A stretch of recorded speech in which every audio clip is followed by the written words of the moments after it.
নমস্কাৰ, মই অনুপম চক্ৰৱৰ্তী। উচ্ছেদক লৈ প্ৰচণ্ডভাৱে ৰাজনীতি আৰম্ভ হৈছে। বিৰোধী আৰু শাসক পক্ষৰ মাজৰ বাকযুদ্ধ চলি আছে আৰু এই বাকযুদ্ধৰ মাজত আমাৰ বহু সাধাৰণ নাগৰিক সোমাই পৰিছে। কোনোবাই নজনা নভবাকৈ বিৰোধী অৰ্থাৎ কংগ্ৰেছ হৈ পৰিছে বা ৰাইজৰ দল হৈ পৰিছে, অথবা আন বিৰোধী ৰাজনীতিৰ সমৰ্থক হৈ পৰিছে আৰু আন কোনোবাই নজনা নভবাকৈ শাসক পক্ষ অৰ্থাৎ বিজেপিৰ পক্ষ হৈ পৰিছে। এই ছবিখন আমি দেখি আছোঁ। কিন্তু ৰূঢ় বাস্তৱটো কি? ৰূঢ় বাস্তৱটো হৈছে চৰকাৰী মাটি যিসকলে বেদখল কৰি আছে সেইসকল উচ্ছেদ হ'ব লাগে। ই নিৰ্মম সত্য। অৱশ্যে উচ্ছেদৰ কিছু নিয়ম আছে। এমাহ পূৰ্বেই জাননী প্ৰেৰণ কৰা হয়, 2 মাহ পূৰ্বেই জাননী প্ৰেৰণ কৰা হয় আৰু সেই জাননী পোৱাৰ পিছতো যেতিয়া চৰকাৰী মাটিৰ পৰা উঠি নাযায় তেতিয়া তেনে লোকক উচ্ছেদ কৰা হয়। মই যিমান দূৰ জানো, য'ত য'ত উচ্ছেদ হৈছে সকলোতে এমাহ 2 মাহ পূৰ্বে জাননী প্ৰেৰণ কৰা হৈছে। ন্যায়ালয়ৰ কঠোৰ নিৰ্দেশ যে বনাঞ্চল আৰু চৰকাৰী মাটিসমূহ বেদখলৰ পৰা মুক্ত কৰিব লাগে। তাৰে অভিযান চলি আছে। এই অভিযানত আচলতে হিন্দু আৰু মুছলমানৰ ৰাজনীতি অহা একেবাৰে অনুচিত। মোৰ কেইজনমান মুছলমান বন্ধু আছে, মই তেওঁলোকৰ সৈতেও এই বিষয়টো কথা পাতিছোঁ। এই কথাটোত উচ্ছেদৰ এই প্ৰসংগত গৈ গৈ হিন্দু মুছলমান হৈ পৰাটো বৰ পৰিতাপৰ বিষয়। তেজৰ ৰং সকলোৰে একে, ৰঙাই। ইয়াত হিন্দুৰ তেজ মুছলমানৰ তেজ বুলি কোনো কথা নাই। এই যে আমি ভাবি লৈছোঁ যে মুছলমানক টাৰ্গেট কৰা হৈছে, টাৰ্গেট কৰি মুছলমানকহে উৎখাত কৰা হৈছে, এই কথাও গ্ৰহণযোগ্য নহয়। আপুনি যদি শিলহাকৰ উচ্ছেদ অভিযান চায়, শিলহাকৰ সেই উচ্ছেদৰ সময়তো যথেষ্ট হাহাকাৰ লাগিছিল, আমি বাতৰি কৰিছিলোঁ। তাত কিন্তু জনজাতীয় লোকহে আছিল। কাৰ্বি যিসকল আছিল, বহু লোকে তাৰ পৰা উৎখাত হ'বলগীয়া হৈছিল। বৰা শইকীয়া উপাধিধাৰীও তাৰ পৰা উৎখাত হ'বলগীয়া হৈছিল। তাৰ লগত আলী হুছেইন উৎখাত হৈছিল। আমি যদি লখিমপুৰৰ উচ্ছেদলৈ চাওঁ, তাত আটাইতকৈ বিতৰ্কত আহিছিল গুঞ্জন চেতিয়া নামৰ সৰু ছোৱালীজনী। তাই মুছলমান নাছিল, হিন্দু আছিল। তাতো 120টা পৰিয়ালৰ উচ্ছেদ হৈছিল। তাত থলুৱা মুছলমানো আছিল আৰু হিন্দুও আছিল আৰু সেইসকলো গৰা খহনীয়াত বিধ্বস্ত হৈ এটা সময়ত চৰকাৰী মাটি দখল কৰিছিল। এতিয়া সংস্থাপনৰ প্ৰক্ৰিয়া তাত আৰম্ভ হৈছে বুলি মোৰ হাতত খবৰ আহিছে। বনাঞ্চল আৰু চৰকাৰী মাটি বেদখলৰ ক্ষেত্ৰত মই বাৰম্বাৰ কৈছোঁ যে আমি হিন্দু মুছলমান কৰা অনুচিত আৰু যিসকল মুছলমান লোকে এই বিষয়টো সাংঘাতিকভাৱে ধৰ্মীয় মেৰুকৰণৰ দিশে লৈ গৈছে, এই সমস্যাটো আৰু বেছি বৃদ্ধি কৰিব। মূল কথাটো হৈছে বনাঞ্চল। প্ৰথমে আহোঁ আমি বনাঞ্চলৰ চৰ্চালৈ। এটা সময়ত আমি দেখিছিলোঁ কাজিৰঙা পৰ্যন্ত বেদখল হৈছিল। অৱশ্যে কাজিৰঙা এতিয়া বেদখল মুক্ত হ'ল। ওৰাঙত এই ধৰণৰ এটা সমস্যা আছে বুলি শুনা যায়। ওৰাং ৰাষ্ট্ৰীয় অভয়াৰণ্য, তাতো এই ধৰণৰ সমস্যা এটা আছে বুলি শুনা যায়। একে সময়তে পবিতৰা অভয়াৰণ্যৰ কথা জানে, তাতো কিছু পৰিমাণে বেদখল হৈছে বুলি বনাঞ্চলত শুনা গৈছে। লামডিঙত হৈছিল, লামডিঙত উৎখাত হৈছিল। পাইকানত উৎখাত হৈছে। বহু লোকে কৈছে যে অকল মুছলমানকহে তাত উৎখাত কৰা হৈছে।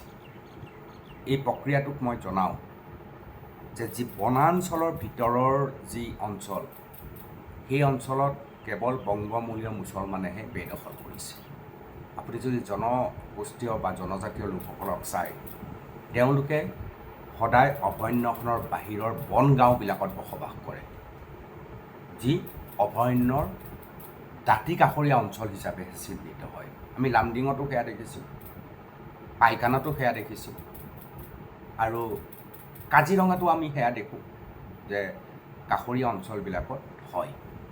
এতিয়া বনাঞ্চলৰ উচ্ছেদৰ প্ৰসংগত এয়া হৈছে ন্যায়ালয়ৰ কঠোৰ নিৰ্দেশ। ইয়াৰ লগতে আপুনি মই কিছু পৰিমাণে মানৱীয় হোৱাৰো প্ৰয়োজন আছে। আমি জানো যে উজনিয়ে নামনিয়ে এতিয়া হস্তি মানৱৰ সংঘাত তীব্ৰ ৰূপত বাঢ়িছে, কাৰণ বনাঞ্চল কমি আহিছে। সমান্তৰালভাৱে আজিকালি বাঘ ওলাবলৈ আৰম্ভ কৰিছে, তাকো ঠেকীয়াপতীয়া বাঘ, গড় ওলাইছে, বনৰীয়া মহ ওলাইছে। কোনোবাই ক'ব খোজে যে এই বনাঞ্চল ধ্বংসত যজ্ঞত জড়িতসকলক উচ্ছেদ কৰাৰ কাৰণ বনাঞ্চল সংৰক্ষণ নহয়, আদানী আৰু আম্বানীক মাটি দিয়াৰ কৌশল, এটা পৰিকল্পনা বুলি মই দেখিছোঁ। কংগ্ৰেছেও এই বিষয়টোকে সাংঘাতিকভাৱে চৰ্চাত লৈছে আৰু এটা ইছ্যু হিচাপে সৃষ্টি কৰিবলৈ চেষ্টা কৰিছে। এতিয়া কথা হ'ল যে ন্যায়ালয়ৰ কঠোৰ নিৰ্দেশ বনাঞ্চল মুক্ত কৰিব লাগে। এই নিৰ্দেশ চৰকাৰে পালন কৰিছে। আদানী আৰু আম্বানীক যদি বনাঞ্চলৰ মাটি দিয়ে, তেতিয়াহ'লে আপুনি মই আমি কিয় প্ৰতিবাদ নকৰিম? নিশ্চিতভাৱে আৰু এটা প্ৰতিবাদ আৰম্ভ হ'ব। কিন্তু এই মুহূৰ্তলৈকে তেনেকুৱা প্ৰক্ৰিয়াটো আপুনি মই দেখা নাই। এইটো কৈ থকাৰ কথাহে, শুনি কোৱা কথাহে। এই কথাটোকে ৰকিবুল হুছেইন বা গৌৰৱ গগৈয়ে সজোৰে ক'ব বিচাৰিছে, কিন্তু প্ৰামাণিক কোনো তথ্য নাই। সাংসদ ৰকিবুল হুছেইনেও কৌশলেৰে কৈছে যে যদিহে আদানী আম্বানীক মাটি দিয়ে আমি সুদাই নেৰোঁ। কিন্তু এই বনাঞ্চলৰ মাটিৰ ক্ষেত্ৰত যদি সাংসদ ৰকিবুল হুছেইন ডাঙৰীয়াই কয় যে আমাৰ চৰকাৰ হ'লে আমি আকৌ ইয়াতে সংস্থাপন কৰিম বংগমূলীয় সংখ্যালঘুসকলক, এয়াতো অনুচিত। আপুনি এগৰাকী প্ৰকৃত মুছলমান বা প্ৰকৃত হিন্দু হিচাপে পাৰিপাৰ্শ্বিকতাৰ প্ৰতি সজাগতা প্ৰকাশ কৰাৰ স্বাৰ্থত অন্ততঃ বনাঞ্চলসমূহত অবৈধভাৱে বসবাস কৰা লোকসকলক উচ্ছেদ কৰাত আপুনি সমৰ্থন কৰিব লাগে।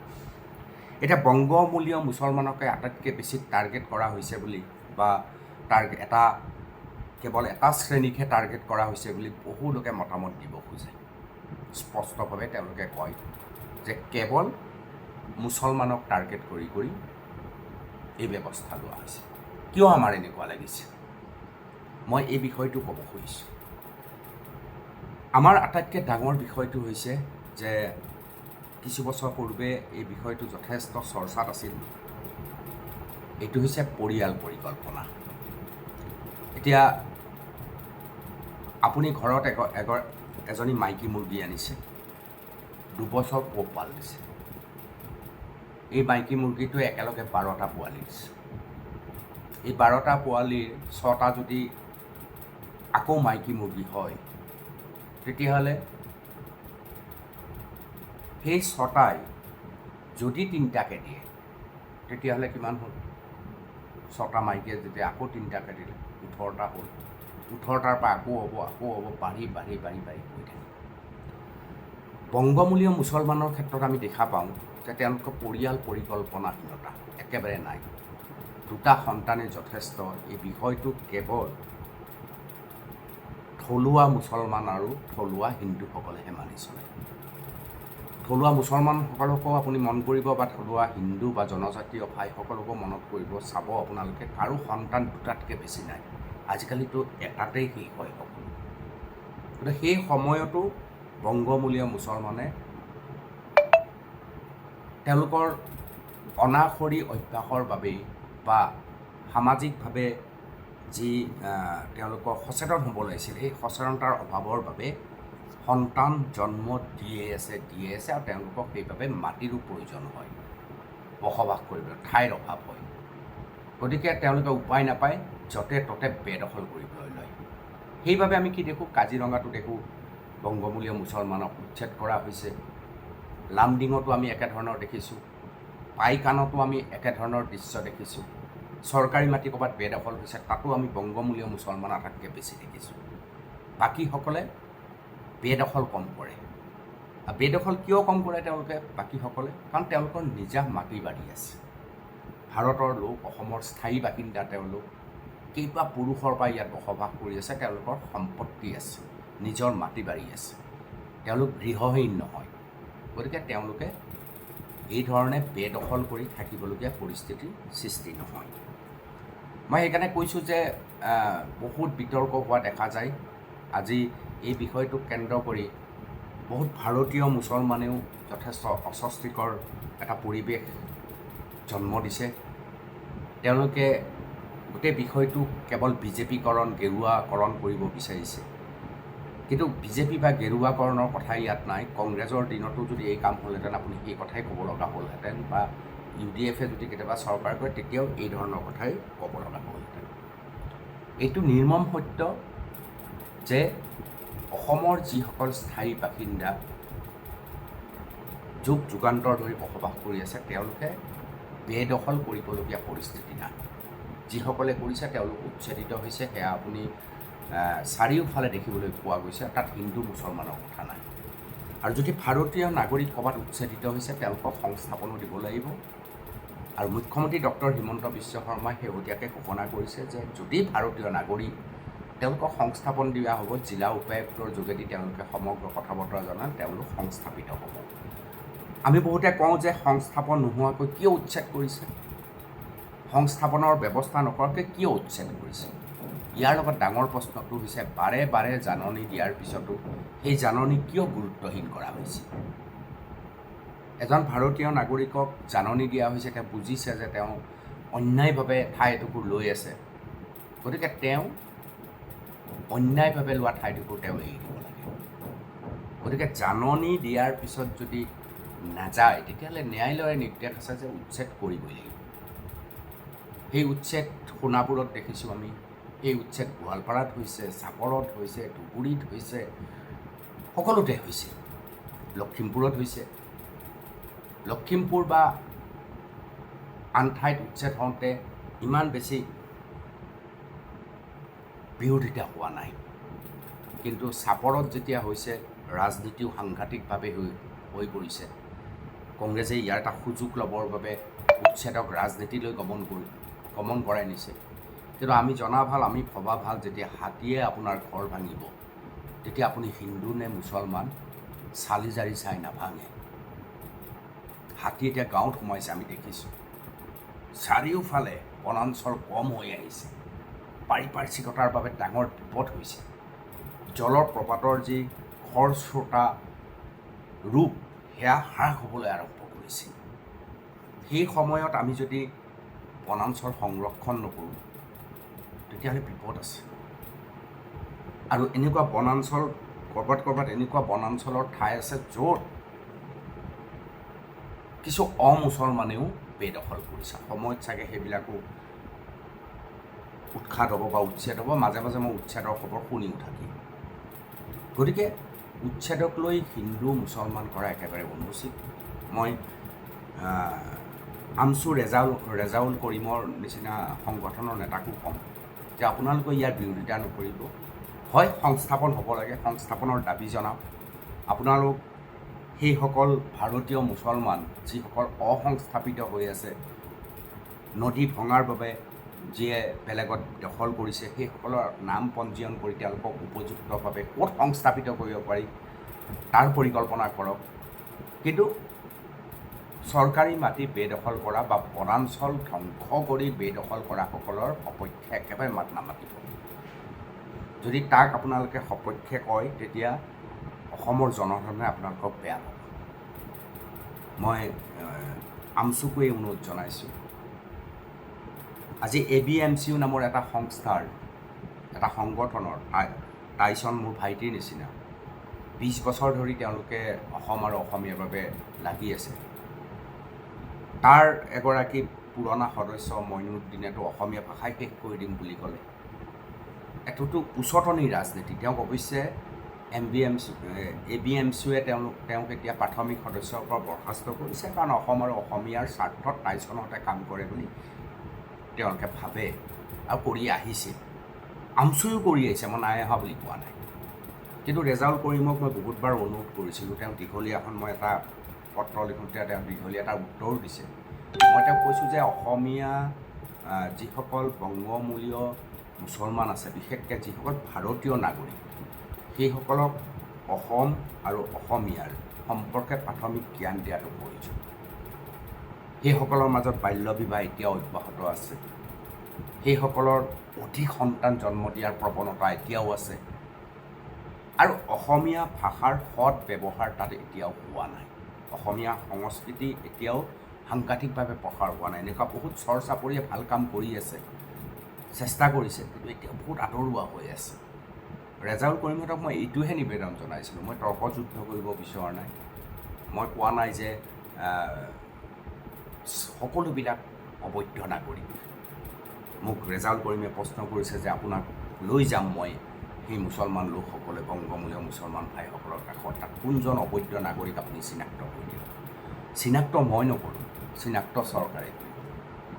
এইটো নিৰ্মম সত্য আমি মানি লওঁ যে ভাৰতত অবৈধ বাংলাদেশী আছে, অসমত অবৈধ নাগৰিক আছে, কিন্তু অবৈধ নাগৰিকৰ নামত বৈধ নাগৰিকক হাৰাশাস্তি কৰাটো কেতিয়াও গ্ৰহণযোগ্য হ'ব নোৱাৰে। সেইটোও সঁচা। কিন্তু এই উচ্ছেদৰ লগত বৈধ অবৈধ বাংলাদেশীৰ প্ৰসংগটো নাই। এই উচ্ছেদৰ লগত বনাঞ্চল সংৰক্ষণৰ বিষয়টো খুব ডাঙৰ বিষয়। এই উচ্ছেদৰ লগত চৰকাৰী মাটি মুক্ত কৰাটো এক ডাঙৰ বিষয়। আদানী আম্বানীৰ বিষয়ে কৈ আছে যে তেওঁলোকক মাটি দিব। যদি তেওঁলোকক মাটি দিয়ে তাৰ বিৰুদ্ধাচৰণ নিশ্চয় হ'ব। কোনোতো মানুহ মনে মনে নাথাকে। লুকাই চুৰকৈতো আজিকালি দিব পৰা ব্যৱস্থাও নাই। গতিকে আপুনি প্ৰতিবাদ কৰিবলৈ সাজু নিশ্চয় থাকিব। সেই আমচুৱে ৰেজাউল কৰিমহঁতে প্ৰতিবাদ কৰিব। লুকাই চুৰকৈতো আজিকালি এই কামবিলাক কৰিব নোৱাৰি নহয়। এইটোতো সত্য কথা। এই কথাটো যেতিয়া ক'বলৈ যোৱা যায়, আপোনালোকে হঠাৎ আমাক বিজেপিৰ দালাল কৰি দিয়ে, আমি নিৰপেক্ষ নহয় বুলি ক'ব খোজে। এইটো কথা হ'ব নোৱাৰে। বনাঞ্চল সংৰক্ষণৰ বাবে যদি মই মাত মাতোঁ, চৰকাৰী মাটি যদি মুক্ত হোৱাৰ বাবে মই কথা কওঁ, তেতিয়া মই চৰকাৰী মানুহ, চৰকাৰী যন্ত্ৰৰ মানুহ হৈ নাযাওঁ। এইটো হৈছে পাৰিপাৰ্শ্বিকতাৰ প্ৰশ্ন। এইটো হৈছে অসম আৰু অসমীয়াৰ স্বাৰ্থৰ প্ৰশ্ন। আমাৰ মাটি সুৰক্ষিত হৈ থাকিব লাগিব, আমাৰ বনাঞ্চল সুৰক্ষিত হৈ থাকিব লাগিব। গাঁৱে গাঁৱে ধান ৰুব নোৱাৰা পৰিস্থিতি হৈছে, হাতী যেনেকৈ নামি আহিছে, এইসকলক নিয়ন্ত্ৰণটো আমি কৰিব লাগিব। এতিয়া গোৱালপাৰাৰ পৰা মোক খবৰ আহিছে, পাইকানৰ পৰা খবৰ আহিছে যে তাৰ বন বিভাগে ইতিমধ্যে জনাইছে য'ত উচ্ছেদ হৈছে সেইবিলাকত বাঁহ গছ ৰোৱা হ'ব। বাঁহৰ পাত হাতীৰ এটা খাদ্য। তাৰোপৰি কলগছো ৰোৱাৰ কথা তেওঁলোকে চিন্তা কৰিছে। এইটোতো প্ৰয়োজন হৈ পৰিছে এতিয়া। গতিকে তাত আম্বানী আদানীয়ে মাটি দিয়াৰ কথাটো যদি আহে, তাৰো বিৰোধিতা নিশ্চয় হ'ব। বিৰোধিতা কৰিবলৈ আপোনালোক আছে, মই আছোঁ, আমি আছোঁ, আমি বিৰোধিতা কৰিম, নহয় জানো? সেয়ে মই কওঁ যে এই বিষয়টোক লৈ আমাৰ ভাৰতীয় মুছলমানসকলে যদি বিৰোধিতা কৰে, তেতিয়াহ'লে আপোনালোকক আৰু সন্দেহৰ চকুৰে চোৱা এটা পৰিৱেশ সৃষ্টি হয়। মই অনুৰোধ জনাইছোঁ যে সকলোৱে নিয়ন্ত্ৰণ কৰক নিজক। ইয়াত হিন্দু মুছলমানৰ কথা একো নাই, তেজ একেই, ৰং একেই, আমি একেলগে একেধৰণেই থাকিব লাগিব। কিন্তু যিসকল বংগমূলীয় মুছলমান বা সন্দেহযুক্ত নাগৰিক যিসকল আছে, ইয়াৰ ভিতৰত বংগমূলীয় মুছলমানসকলক জন্ম নিয়ন্ত্ৰণৰ ক্ষেত্ৰত আমি বহুত কৰিবলগীয়া আছে, বাল্য বিবাহ ৰোধ কৰিবলৈ আমি বহুত কৰিবলগীয়া আছে। আৰু তেওঁলোকে গৃহহীন মাটিহীন এই মানুহবিলাক যে য'তে ত'তে বহি যায়, ইয়াক ডাঙৰ প্ৰত্যাহ্বান হৈ পৰিছে। এই প্ৰত্যাহ্বান আমি গ্ৰহণ কৰি তেওঁ এনেকুৱা মানুহ কিমান আছে সেই সম্পৰ্কে এটা পৰ্যালোচনা কৰাৰ প্ৰয়োজন আছে। এইটোহে খুব গুৰুত্বপূৰ্ণ বিষয়। হিন্দুৱে মুছলমানক, মুছলমানে হিন্দুক ইয়াৰ আলম লৈ পেলাই প্ৰতি আক্ৰমণ কৰাৰ প্ৰসংগ নাই। ৰকিবুল হুছেইন বা অখিল গগৈ বা গৌৰৱ গগৈয়ে যি ধৰণৰ সমালোচনা কৰিছে, এয়া হৈছে উচতনিৰ ৰাজনীতি। এই উচতনিৰ ৰাজনীতিয়ে কাকো একো নিদিয়ে, কাকো সহায় নকৰে। এই উচতনিৰ ৰাজনীতিয়ে বনাঞ্চল ধ্বংসৰ পৰা আমাক ৰক্ষা কৰিব নোৱাৰে। এই উচতনিৰ ৰাজনীতিয়ে চৰকাৰী মাটিৰ বেদখল বন্ধ কৰিব নোৱাৰে। বনাঞ্চল বাদ দি যদি কোনোবা চৰকাৰী মাটিক উদ্যোগৰ ব্যৱস্থা কৰিবলৈ দিয়া হয়, তাত আমি বৰ বেছি আপত্তি কৰিব নোৱাৰোঁ। কাৰণ এই উদ্যোগৰ লগতো আপোনাৰ মোৰ কৰ্ম সংস্থাপনৰ প্ৰসংগটো আছে। যিমানেই উদ্যোগ হ'ব, সিমানেই আমি সংস্থাপন পাম, আমাৰ ল'ৰা ছোৱালীয়ে সংস্থাপন পাব। কিন্তু বনাঞ্চলত নহয়। বনাঞ্চল সংৰক্ষিত হ'ব লাগিব, সুৰক্ষিত হ'ব লাগিব। তাত বাঁহ গছ, কঁঠাল গছ, নাৰিকল অথবা কলগছ ৰুই এটা পৰিৱেশ তৈয়াৰ কৰাটো অতি প্ৰয়োজন হৈ পৰিছে, অতি প্ৰয়োজন হৈ পৰিছে। বনাঞ্চলত ইয়াত আম্বানী আদানীৰ কথাই নাই, কিন্তু চৰকাৰী মাটিত যদি আমি কোনোবা উদ্যোগিক মাটি আমি উদ্যোগ স্থাপন কৰিবলৈ দিওঁ আৰু ওচৰ পাজৰৰ বৃহৎ মানুহে যদি তাত কাম কৰাৰ সুযোগ পায়, পৰিৱেশটো চাগে বেয়া নহয়। বিষয়টো বুজক, উপলব্ধি কৰক। প্ৰতিজন হিন্দু, প্ৰতিজন মুছলমানৰ বাবে পাৰিপাৰ্শ্বিকতাৰ প্ৰয়োজন আছে। প্ৰতিজন মুছলমান, প্ৰতিজন হিন্দুৰ বাবে তেওঁৰ ঘৰৰ কাষত বা তেওঁৰ প্ৰজন্মত এটা উদ্যোগিক ক্ষেত্ৰত কাম কৰাৰ সুবিধা পোৱাটোৰ এটা অধিকাৰ আছে। গতিকে বিষয়টো সেইধৰণেহে আমি চৰ্চা কৰা উচিত বুলি মই ভাবোঁ। কিভাৱে আপোনালোকে জনাব, খং নকৰিব, আক্ৰমণ নকৰিব, যি মন যায় তাকে কৈ নিদিব। অকণমান বিষয়টো বহলভাৱেও বিচাৰ কৰি চাওক, পাৰিপাৰ্শ্বিকতাৰ বাবে চাওক। বহুতে কয় যে জীৱ জন্তুতকৈ মানুহ অপ্ৰয়োজন নেকি? নহয়, মানুহৰ ওচৰলৈ জীৱ জন্তু অহা নাই, জীৱ জন্তুৰ কাষলৈ আমি গৈছোঁ। জীৱ জন্তুৰ থকা ঠাইবিলাক আমি অধিকাৰ কৰি লৈছোঁ। গুৱাহাটীত কেইখন পাহাৰৰ 18খন পাহাৰত বেদখল হৈছে, তাত জীৱ জন্তু শেষ হৈ গৈছে। এটা খবৰ আহিছে ইতিমধ্যে, পাহাৰ সংৰক্ষণৰ বিষয়টো আহিছে, আহিবই, কৰিবই লাগিব। ইয়াৰ কোনো বিকল্প নাই। পাৰিপাৰ্শ্বিকতাৰ ৰক্ষা, জলাশয় ৰক্ষা হ'ব লাগিব, বনাঞ্চল ৰক্ষা হ'ব লাগিব, জীৱ জন্তু থাকিব লাগিব, জীৱ জন্তু আমি সংৰক্ষণ কৰি ৰাখিব লাগিব। অধিকাৰ, জীয়াই থকাৰ অধিকাৰ আমাৰ সকলোৰে আছে। এই কথাটো আমি মনত ৰখাব। কি কয় আপোনালোকে জনাব। ধন্যবাদ।